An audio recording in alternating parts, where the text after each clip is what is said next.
Welcome back to week 2 of mental wellness, discussing how to live life abundantly as Jesus wants us to live life abundantly. Last week we talked about mental wellness and the role of the church and how we as the church can be part of the solution to a world plagued with mental illness. This week I want to talk a little bit about the particular role of a psychiatrist and the categories of illnesses that we encounter. And in this larger context, give you an understanding of the ways that we can think about and things that we can do specifically in getting the help that people need. Now, my role is focused largely on the biological, physical aspects of a person's mental health. And we use a Diagnostic Statistic Manual 5. So this is a research-based diagnosis manual. And then we go beyond to think about the neural circuitry of the brain, the neural wiring, the networks that connect and communicate to different areas of the brain in different neurotransmitter systems. So this happens to be the dopamine system, a very important neurotransmitter for many brain disorders. And then we think about functional areas. So this region is known as the prefrontal cortex, and it serves in executive functioning. So it is involved in complex, socially mindful decisions like focus and attention, and allowing for decisions to sift through our memories about previous decisions, and then also make prediction models about the future. Here is the limbic system. This is involved in motivation, emotion, learning, and memory. So this is a very important area that we think about in psychiatry. So my job is to pop the hood, take a look around, and sometimes there's just an oil check or tune-up needed. Other times, a complete overhaul. So here are 10 ways of identifying categories of mental illness, and we will briefly discuss what to do when you identify one of these categories. So depression, anxiety, including post-traumatic stress disorder, emotional trauma, OCD, that's the obsessive compulsive disorder, and then bizarre behaviors. So this might include mania of bipolar illness, or impulsive behaviors of ADHD or procrastination. That's found in ADHD as well. Or bizarre thoughts. This might include psychosis from psychotic disorders like schizophrenia, or mania from bipolar mood disorder. And then anger or aggression. Also interpersonal relationship issues and addiction. So this might be anything from drugs, alcohol, to even social media, video games, or pornography. And sleeping problems. It's a big, very common category of diagnoses. Cognition problems. So this might be inattention or poor concentration of ADHD, or memory loss, like in dementia, or acutely in delirium. And then there's existential crisis, dealing with the difficulties of answering the big questions, the big five, what that I call them. How did we get here? An issue of origin. Who are we? Really an identity question about identity. What is the meaning of life? How should we treat others? A morality crisis. Or what happens to us after we die? Now, psychiatric symptoms are like depression and anxiety. We can easily identify with these because we experience them from time to time ourselves. So it's easy to empathize. Okay, well, psychosis, no. You never say, I feel a little psychotic today. But anxiety, you might say, hey, I feel a little anxious today, or I feel depressed.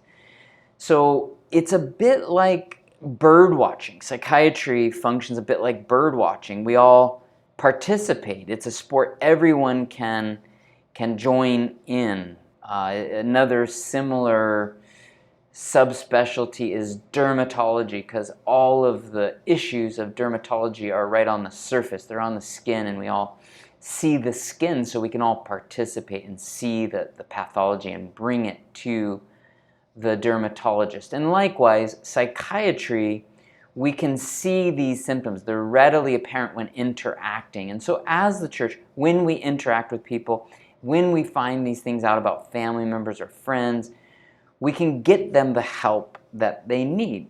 So what's the difference between when someone feels a little depressed and it's an actual diagnosis that needs clinical attention? Well, that gets to the question, when is it a mental disorder? So if the symptoms affect your social, occupational, or recreational pursuits, okay, so these could be either the symptoms, that's what the patient reports, so the subjective findings, their complaints, or the signs. These are objective findings, things that you can see. You don't even need them to tell you what they are. You know what they are. The other time that we categorize this as a mental disorder is if the person is a threat to the safety and well-being of themselves, of family or others, or of the community at large, or if they're gravely disabled, they can't appreciate the use of shelter, clothing, or hygiene, safety issues that come up in that regard. Now, one way to think about this is, if it's another thing to think about is, people might have signs and symptoms that aren't really a problem. One humorous story about this, I was on the consult and liaison service in a very large academic hospital, and a little old lady was seeing Martians, and when I talked with her, they brought her great joy. She said they were no problem.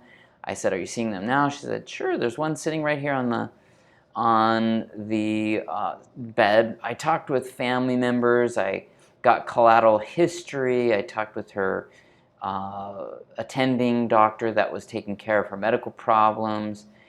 And there were no other signs of a major pathology, psychotic process. And so at that particular time, while she was in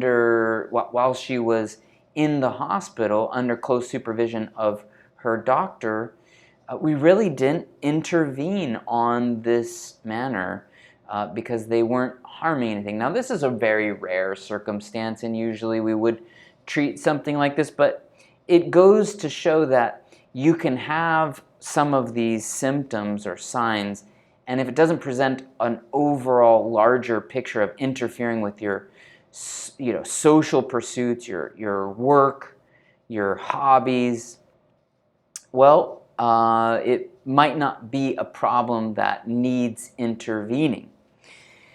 So there are signs that the brain is being adversely affected by these disorders, and those are the objective signs that we can see. You don't even need to say anything about them. A family member can see them, and this is disturbance in sleep or appetite. They can't focus, they can't finish their homework or finish their job, or the tasks that are set in front of them. They don't have any energy. They don't get out of bed. They stay in bed. Or they don't have any interest in doing the things that they previously enjoyed. Their sex drive is gone, or objectively they look like their mood is sad and they're isolating. So the first category that we can talk about is depression. Now, of course, with depression, we're concerned about suicidal thoughts, but suicidal thoughts can come up with all of these disorders, and so we always want to be careful to think about them. But the thing with suicidal thoughts is that people think that this is something that they possibly shouldn't ask about, and that's just not true. We should ask people if they think about suicide and offer to take them to the ER, call 911 for sure right away. So self-harm is an immediate referral to the hospital or someone that can get a good evaluation. Now, once that person is secure in, or if they don't have suicidal thoughts, if we're just talking about depression, what are some things that you can do if you experience depression from time to time? Well, writing down your thoughts is very helpful. Identifying the negative thoughts and the positive thoughts, and emphasizing the positive ones and minimizing the negative ones.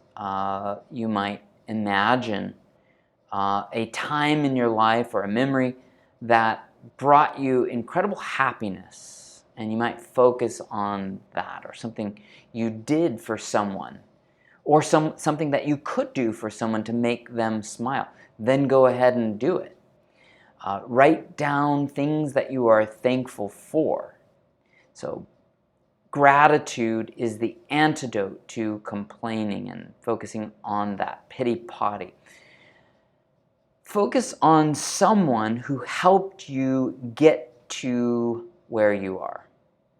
Or how about write how you would find people who build you up, and then go ahead and pursue that. Write down things you don't like but need to accept about yourself. Write the ways you need to stand up for yourself. Explore who you are and your purpose, or write how you have let yourself down and haven't let it go. I've had patients even take this exercise where they write this down, and with a red marker they write "forgiven" over it, and they burn it in the fireplace, or they tell me about someone who has hurt them, who they have not forgiven, and we go through that exercise of forgiveness and forgiving that other person. These are some ideas that I use, or therapists use, about depression that you can employ. Now, again, ask about suicide. And simply you can just say, have you been having any sad, gloomy thoughts? Have you ever wished you were dead? Have you ever thought about killing yourself? Have you made attempts on your life? Have you ever had any violent thoughts or wanting to hurt anyone else? Obviously, if any of these are true or positive and you feel like they need further evaluation, get them to be evaluated, or call the crisis team, call 911, take them to the nearest ER for a psychiatric evaluation. And the next category to think about is anxiety. Now, anxiety, many times people suffer in silence.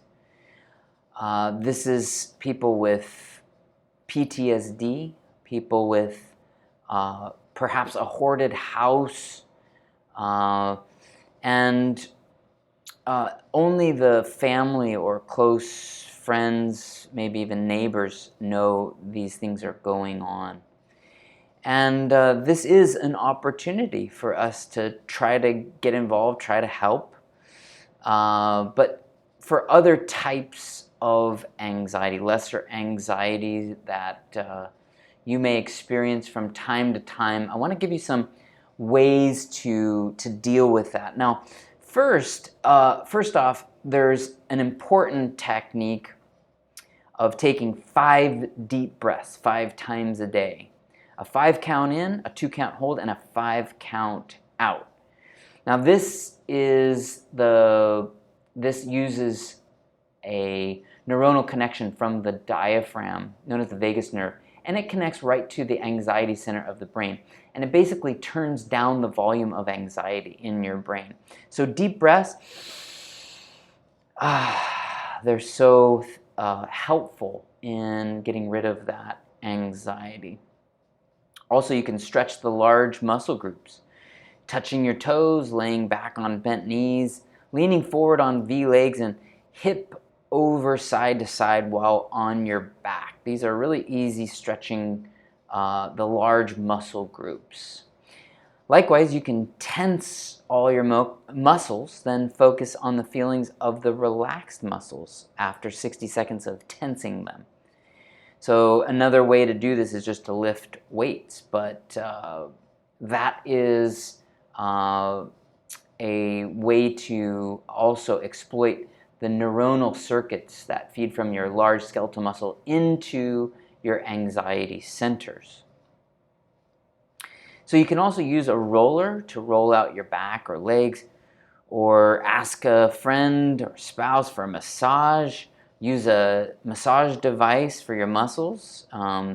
Also, prayer, very effective, clinically proven to treat anxiety. So tell God sorry, tell God thank you, tell God please. Bizarre thoughts, that's the next category, and this includes psychosis. So psychosis, unlike anxiety in that last section, anxiety, like neurosis, is excessive worry about things that are based or grounded in reality. Now, psychosis is a loss of touch with reality.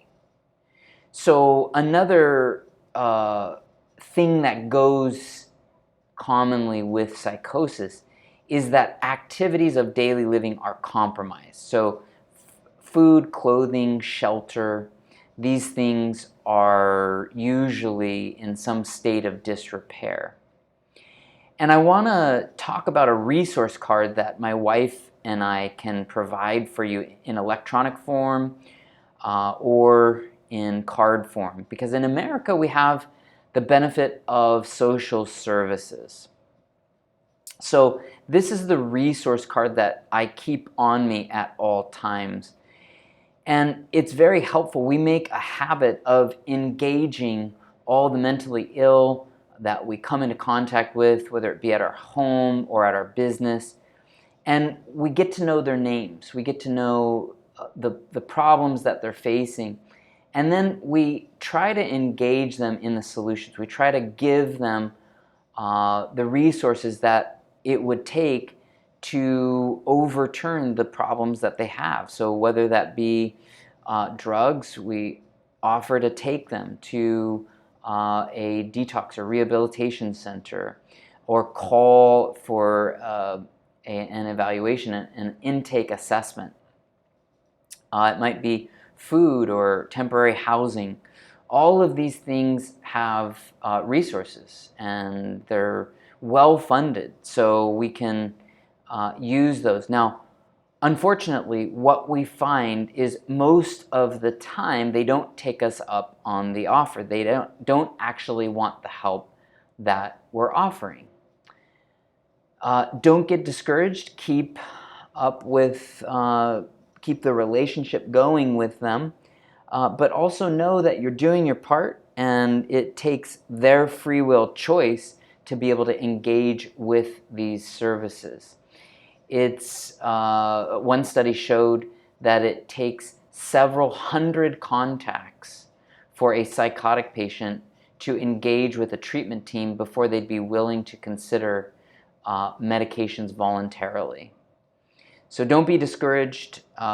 Keep up the connection, but this is an alternative to just giving them money, or worse yet, turning away from them, ignoring them, and feeling that they're less than or other.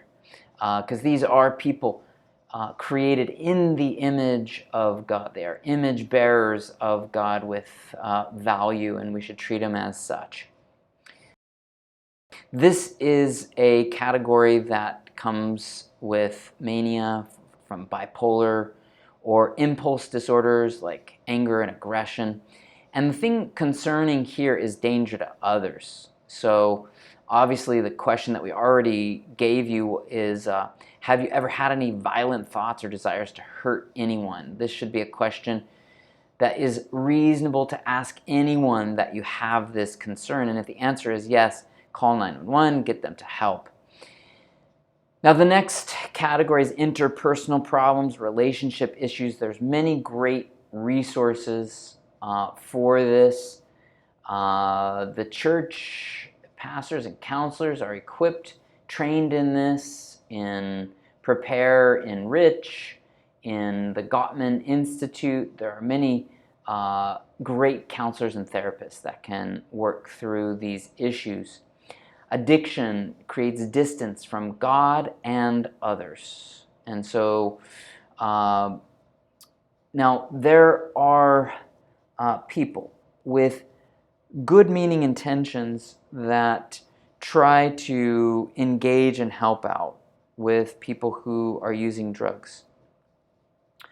And this is really best helped with the professionals. So family members have oftentimes poor, unhealthy dynamics of enabling, and so these need to be addressed in a larger context, and that is something that rehabilitation does really well.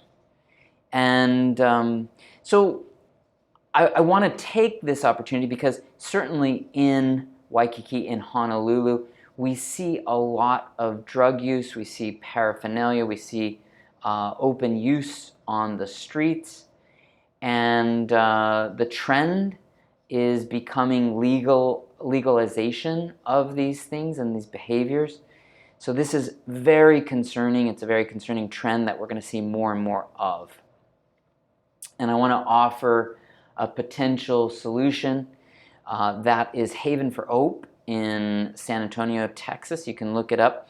But it functions as a place where the mayor and the police and the courts and the judges and the jails all work in concert together to mandate treatment.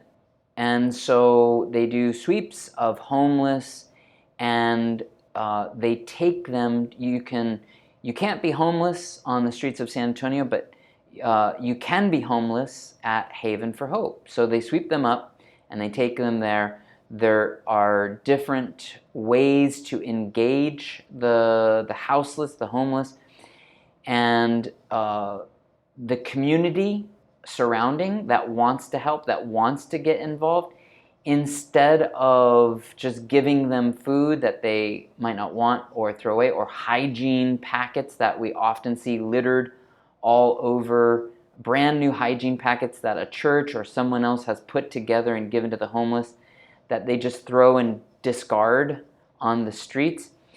If you want to get involved, what happens is you can go to here where the resources are, where the experts are, where the social workers are, where the social service agents are at this complex, and engage the homeless. You can donate your clothes, you can donate your time, you can donate your resources, And they are engaged in this process of rehabilitating, of getting involved, of changing their life around, of turning the other way from the direction they're going. And over time, you see real sustainable change. So this could be something that we could get here. Now, sleep is the next category, and it's critical that for the brain to restore and get health from good sleep. In an overscheduled, overstimulated world, this is something that not a lot of people are getting 8 hours and feeling awakened and refreshed. And if not, it's too important to miss out on. So make those lifestyle changes necessary to schedule the 8 hours needed for good sleep. You can do good sleep hygiene, which I don't have time to cover here, but there are medications that are non-addictive and sustainable, because data would suggest that it's better off to be on sleep medication and get 8 hours and restore your brain health than not sleeping with no exposure to some of these sustainable medications. Now, there are addictive sleep agents that are not sustainable. I'm not suggesting those, but I am suggesting good sleep hygiene, good CBT treatment, and then also getting on a sustainable sleep medication. Cognitive disorders are our next category, and they are about inattentive or memory loss. Now, inattention ADHD, it's the most curable disorder that psychiatrists treat.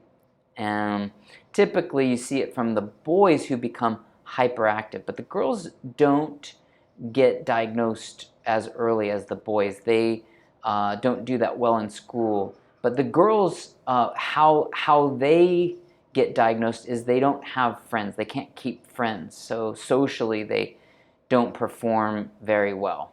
Now, again, this is one of the most helpful and treatable areas.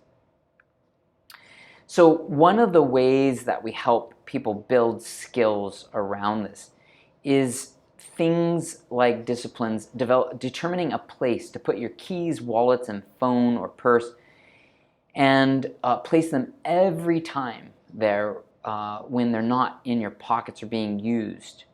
And to develop structure, so setting a schedule for your day, for your week, what your weekend looks like, even the tasks that you need to do.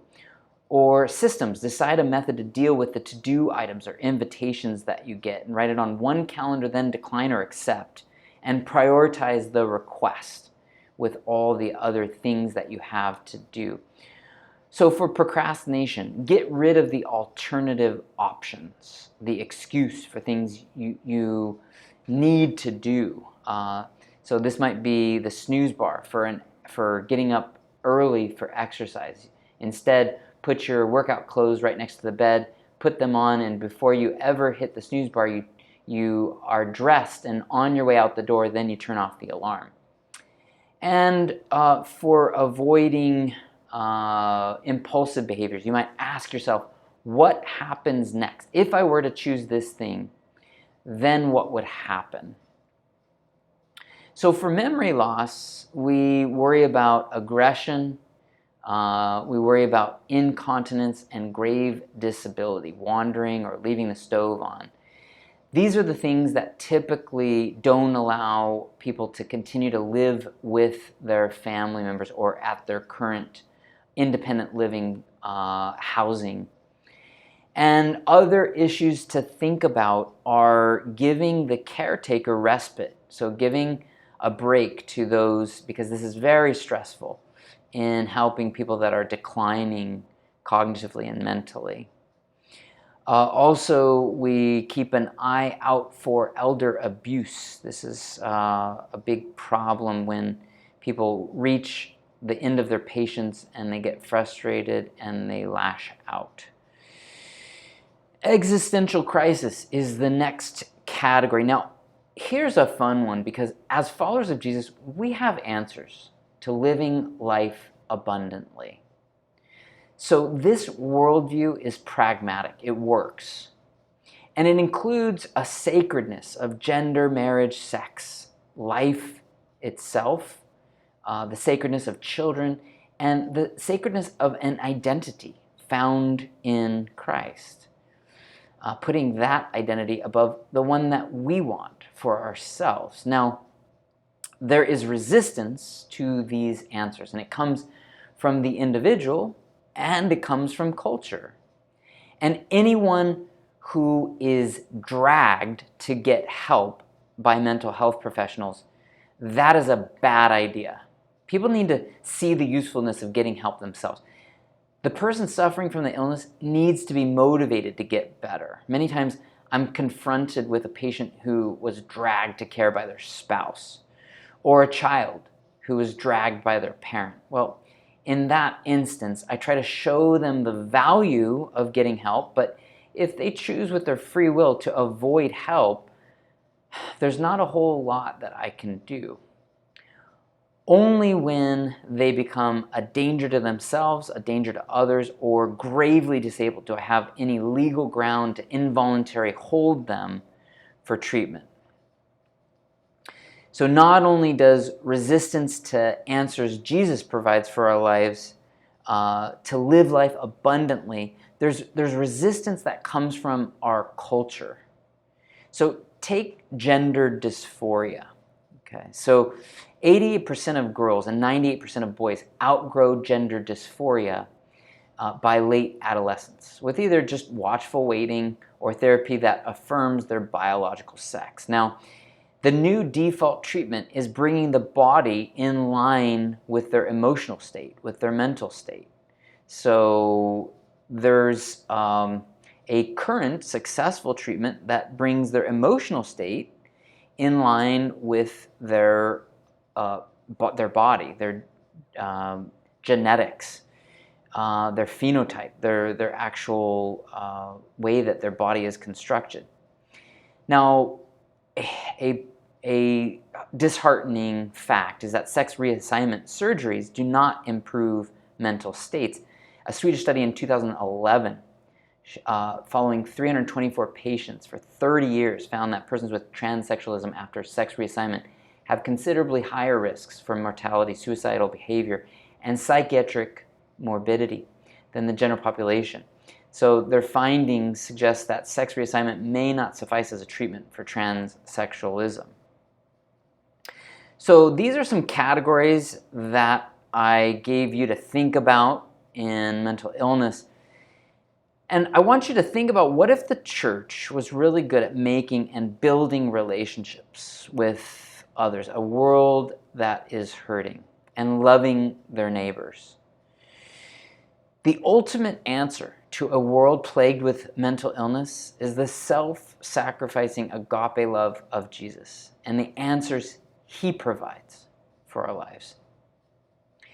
So here's some practical tips to get involved in the fight against mental health. Pick up the phone and call. When you get someone that you're in relationship with and you realize that they need help, help them call. Walk them through the process of getting an appointment or getting evaluated.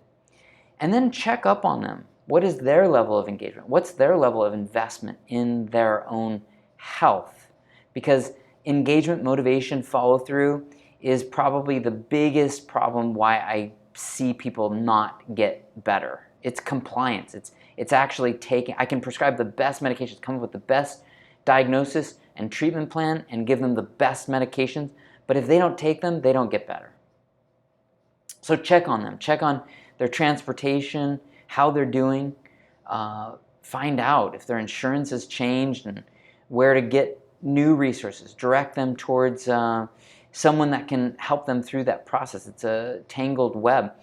And figure out referrals to give them. And again, ask, are you taking your medications? Are they making you feel better?